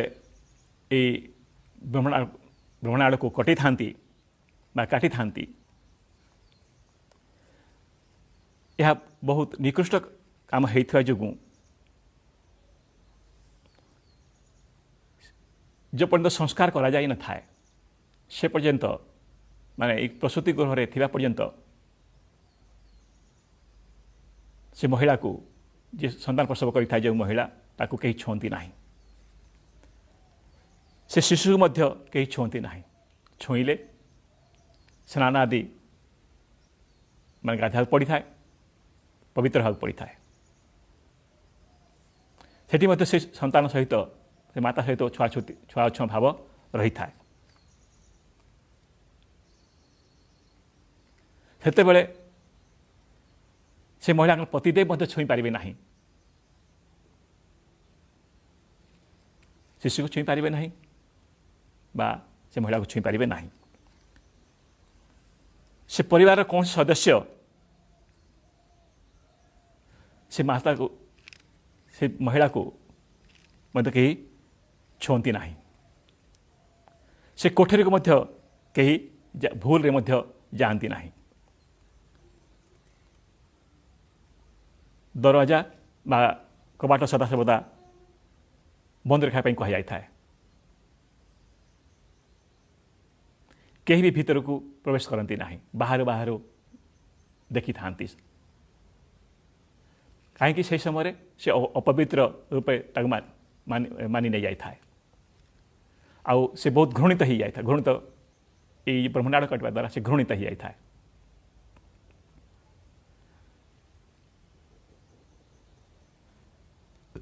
7 दिन गला परे ताको संस्कार करा जाय थाए कोठी 4 दिन गला परे मध्य करा जाय थाए अर्थात से नाभि सुखिला पर्यंत ये भाव लगी रही थाए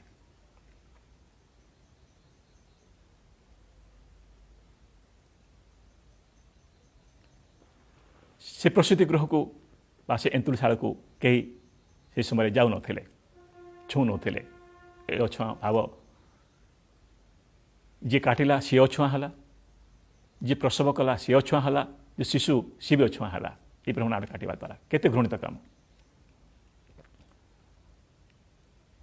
ब्रह्मनाड़ काटिबार अर्थ हला जे ब्रह्म ठारू जीवर संबंध बा संपर्क काटिबा एते बड़ घृणित कर्म ताही थाए एते बड़ घृणित कर्म ताही थाए जे समस्ते अछुआ हो जाती यही ब्रह्मनाड़ काटिबा द्वारा से कोठरी मध्य अछुआ हो जाए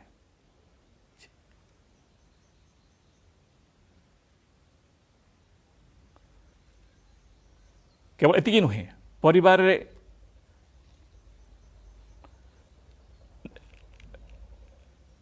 जब शिशु जन्म होता है नाभि काटला परे से परिवार वर्ग को मत कहीं छुअती दूर दूर तक यार संपर्क शिशुर संपर्क जहाँ सहित रही रक्तगत संपर्क जहाँ रही अन्य गाँव में से परिवार थिले सुधा भी सी भी अछुआ ही थाए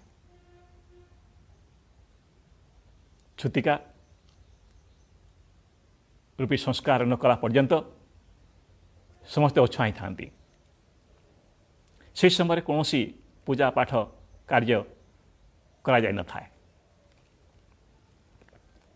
समस्ते अछुआ हो जाती एपरिक से महिला कौन कूओ पोखरी को मध्य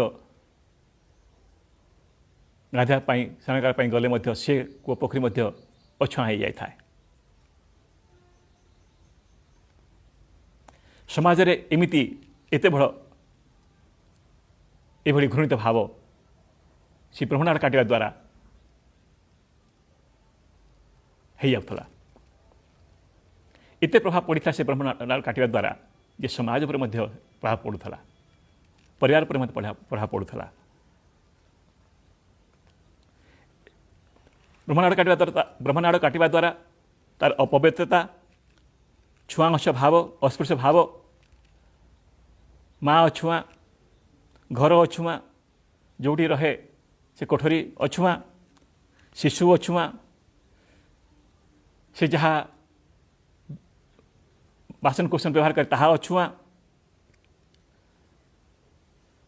से जहाँ वस्त्र व्यवहार करे ताहा अछुआ जहाँ पिंधि थाए ताहा भी अछुआ परिवार अछुआ परिवार सहित संपर्क थिबा रक्तगत संपर्क थिबा भाई माने अन्य भाई माने बा से परिवार संपर्क जेते दूर पर्यंत रही रक्तगत संपर्क रही से माने मध्य अछुआ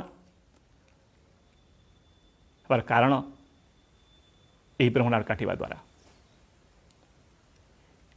ये अछुआर बेमारी अछुआर बेमारी एते बड़ हो जाए जे पूरा परिवार पड़ोसी बंधु बांधव उपरे मध्य पड़ी थाए या पर यदि आम देखा यदि विचार करवा जे कहीं केवल यही ब्रह्मनाड़ काटिबा द्वारा यदि आम ध्यान देवा खोजा या कारण हेले मूलर कारण आसब यही ब्रह्मनाड़ काटिबा ये ब्रह्मांड काटिबा द्वारा जो दिन आरंभ है से दिन ठारू ये छुआ अछुआ भाव समाज रे प्रचलित होगा लगे। ब्रह्म ठारू जीवर संबंध छिन्न करने बहुत घृणित काम होता है। ये ब्रह्मनाड़ को काटिबा द्वारा आज से समाज रे एतिकी अपवित्र घृण्य हो जाता समाज। आजिकल से व्यवस्था तो नहीं, आजिकल से सब व्यवस्था नहीं, से भाव नहीं। बर्तमान तो समय पूर्वर पेट फाड़ी संतान जन्म करा जाउची। सामाजिक पारिवारिक व्यवस्था वर्तमान बिगड़ी जाता हेतु ये सब व्यवस्था धीरे धीरे अंतर्धान हो गला।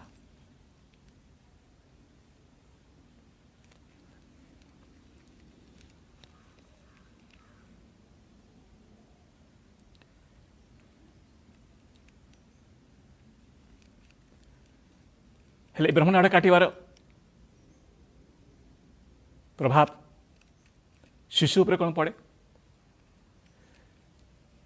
शिशु उपरे मध्य या पड़ी थाए।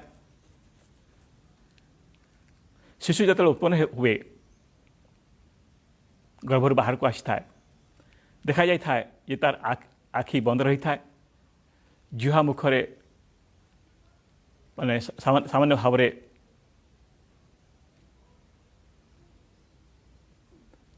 माने जीभ साधारण भाव में जीभ ऊपर आड़े लटकी रही थाए, कान बंद थाए, विचित्र प्रकार ध्वनि अवरोधक पदार्थ जाकू हिंदी भाषा जाबड़ कहा जाए, माने महिला ताकू महिला बोली केते जगह कही जाए ताहा द्वारा भरा रही थाए। बाह्य शब्द रे से ध्वनि को बाह्य ध्वनि को बंद करने ये कान रे ये सब द्रव्य रही थाए, जहाँ को प्रसूति महिला सफा करी थाए बा आजिकल नर्स माने सफा करी थांती।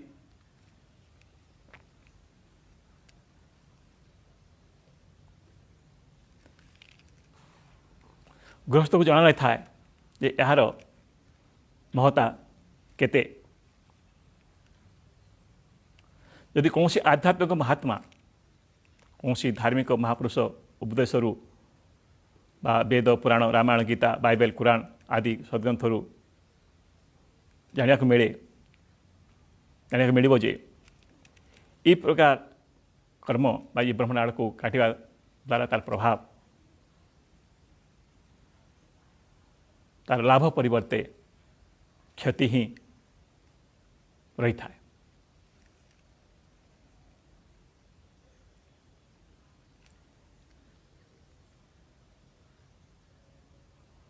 यदि वास्तविकता देखा जाए यार लाभ बा क्षति आमे यदि खोजा को जीवा बा जानिबा को जीवा, प्रथम प्रश्न आसूची जे आखि कहीं बंद रही थाए, जीभ ओलटी रही थाए, कान बंद रही थाए, आ शिशु जन्म होला परे कांदे कहीं। जितेबाला आमे कांदी थांती जिते शिशु कांदे जन्म होला परे कांदे, दुनिया हसी थाए।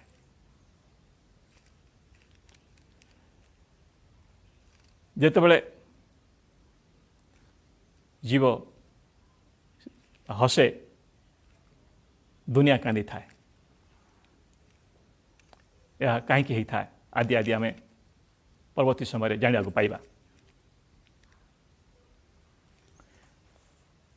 ये जो उपयुक्त कारण आप बतागला या कौन बेकार कथा नुहे बा व्यर्थ कथा नुहे। यथार्थतः विचित्र रहस्यात्मक प्राकृतिक विधान होता है, जार यथार्थ जानकारी जानिया पाई बा आनंद बा चिदानंद बा दिव्यानंद बा सचिदानंद बा परमानंद को पाया पाई बुझिबा अनुभव करिबा बोध करिबा ही उचित होता है। आज तो समय हो जाइए, काल की देखिबा जे शिशुर आखि बंद कहीं रही था।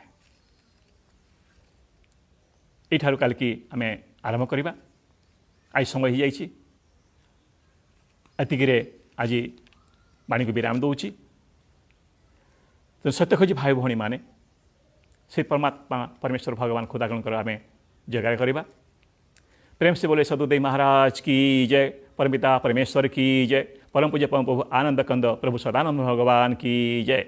प्रेम से बोले भगवान विष्णु जी महाराज की जय। प्रेम से बोले भगवान श्री रामचंद्र महाराज की जय। प्रेम से बोले भगवान कृष्णचंद्र महाराज की जय। प्रेम से बोले कल के अवतारी तत्व ज्ञानदाता सत्य प्रेम धारी प्रभु सदानंद भगवान की जय। सत्य सनातन धर्म की जय हो, सत्य सनातन धर्म की जय हो, सत्य सनातन धर्म की जय हो। अधर्म का विनाश हो, अधर्म का विनाश हो, अधर्म का विनाश हो। प्राणियों में सद्भावना हो, प्राणियों में सद्भावना हो, प्राणियों में सद्भावना हो। विश्व का कल्याण हो, विश्व का कल्याण हो, विश्व का कल्याण हो। सत्य की विजय हो, सत्य की विजय हो, सत्य की विजय हो, सत्य की विजय हो, सत्य की विजय हो, सत्य की विजय हो, सत्य की विजय हो। प्रेम से बोले हरदी महाराज की जय, परमपिता परमेश्वर की जय, परम पूज्य परम प्रभु आनंद कंद प्रभु सदानंद भगवान की जय। प्रेम से बोले अखिल ब्रह्मांड नायक सचिदानंद घन परमात्मा स्वामी सदानंद जी लीलाधारी तत्वदर्शी सत्व तत्ववेता तत्वज्ञानदाता हुदंजामी करुणा स्वामी करुणानिधान पतितावन मायाधर मायापति धर्मावतारी असत अधर्म व्यास सत धर्म सताप धर्म धर्म धरती की रक्षा करने वाले जीव ईश्वर परमेश्वर तीनों को अलग भाषा से साक्षात दर्शन दीदार कराने वाले दीनानाथ दीनबंधु परमपिता परमेश्वर की जय। भक्तमस्तु भक्तमस्तु भक्तमस्तु। सत्यमेव जयते, सत्यमेव जयते, सत्यमेव नारायण भक्तमस्तु। ओम तत्सत्।